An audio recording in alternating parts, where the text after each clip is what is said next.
chaos, anxiety, stress, fear, self-doubt. Hello everyone, it's Rich here, and these are just a few of the words I used to sum up my experiences of this academic year.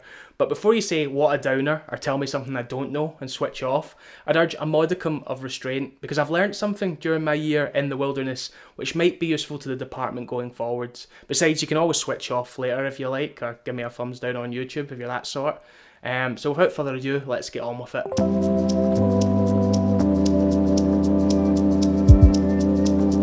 Writing of his time in political exile, Prime Minister Winston Churchill once wrote, "Every prophet has to come from civilization, but every prophet has to go into the wilderness." Churchill was talking about the process by which what he referred to as psychic dynamite was produced, and what I think he meant by this was that focus, resilience, the ability to adapt, all skills praised in the latest Skills Development Scotland tome, Skills 4.0 by the way, don't come easy. Instead, they are the products of hardships we endure, how we act in the face of them, and how we process them as experiences. Marcus Aurelius actually put it much more succinctly in the year 170 when he wrote, "What stands in the way becomes the way." Now, I'd imagine there isn't a role in Ayrshire College that hasn't faced significant challenges as a result of our current circumstances, so I don't mean this to be an exercise in poor meism, but in honesty, I've found this year particularly challenging. I've noticed that the things I considered my strengths, innovation, creativity, enthusiasm, focus on community, were either severely diminished or vanished entirely. The good news was that I wasn't abandoned by everything. My weaknesses and personal frailties seemed to stick around, and great. And one which reared its head more than most was poor time management. This wasn't exactly revelatory information to me. I've always known that I had trouble managing deadlines and organising my time. In fact, I'd not only accepted it, but looked at it as kind of part and parcel of being a creative, whatever that means. In short, I'd bought into the myth that creatives are creatures of chaos. I don't think I'm alone in being a chaos-based creative. If you presented the entirety of the creative department, faculty and students with the Focus Master, Chaos Master chart, as seen here on the screen, I'd imagine that the vast majority would place themselves towards the chaos end, with a few notable exceptions. Placement at the chaos end means you are highly creative and a natural innovator, again something Skills Development Scotland highlighted as important in Skills 4.0.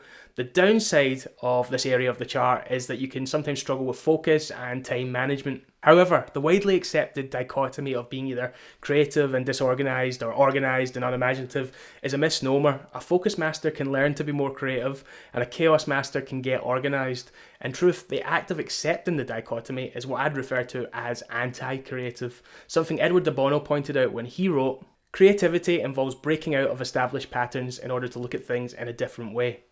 So, with this in mind, and when time allowed in semester 2, I started reading, studying, and taking some courses in time management. Shout out to LinkedIn Learning, which is a brilliant resource and is readily available to all of us, and it's well worth checking out. Now, a lot of the advice which I found would have been pretty much common sense to a focus master, but it was nothing short of revelatory to me. Not only was I able to sort out my time management using an easy to follow system, but I also found that by doing so, I got my creativity back, and from that, I had an idea, or more of a thought, which blossomed into an idea. That's a terrible way of saying it, but I had an idea. I started to think, what are the main causes of poor retention on departmental courses? Everyone talks about mental health. Mental health is very much in vogue right now, but what doesn't get as much attention is time management.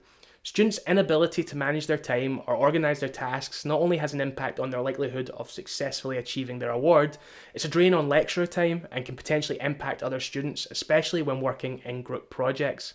Considering how important time management and organisational systems are to a student's short-term and long-term success, I started to think about how much time we spend teaching time management fundamentals.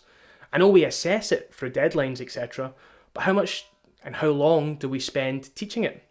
The answer was zero. Nothing. Nada. Zip. And it's not just us. I spoke to my friends who work in primary schools and secondary schools and asked, how much time do you designate to time management and organisation systems? And every time there was a pause followed by a realisation that other than calling out examples of poor time management, nothing was really in place. Let me be clear, when I say teaching time management, I don't mean standing over a student till they complete their work, which only encourages further dependence. I don't mean pointing out that they have poor time management, which is the equivalent of telling a drowning man that he's drowning. I mean teaching them how to organise and structure their workload in life in a manner which will give them the best opportunity to succeed in essence, to liberate them from chaos.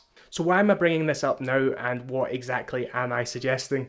Well, I'm bringing it up now because if we're serious about moving to blended learning long term, we need to acknowledge the challenges that presents our student set. Having more free time will not necessarily be a positive. For some, it could be a recipe for chaos, and for us, an avenue to poorer retention. At the moment, what I'm suggesting is we start teaching time management fundamentals. What form that should take is not really for me to say. It could be a summer course, a reduced version could be part of the induction process, but it seems to me that this would best serve students and the department as an embedded, front-loaded extra credit unit. In all honesty, I think this can be taught well in about 18 hours, give or take a little bit. So yeah, that's my big takeaways from this COVID-ravaged academic year. Number 1, Winston and Marcus were right. What stands in the way is the way. Number 2, time management fundamentals could be the key to increasing short-term and long-term retention on our courses and pivotal to preparing students for the new economy. And number 3, more people should be using LinkedIn Learning. It's an amazing resource and it's well worth checking out. So thanks very much for watching this video, and if you want to get in touch with me and talk about these things further, feel free. If you've got any advice or any ideas, just send me an email. And yeah, that's it. Thanks very much for watching. Feel free to share the video, even if it's just to laugh at me. And I'll catch you later. Bye bye.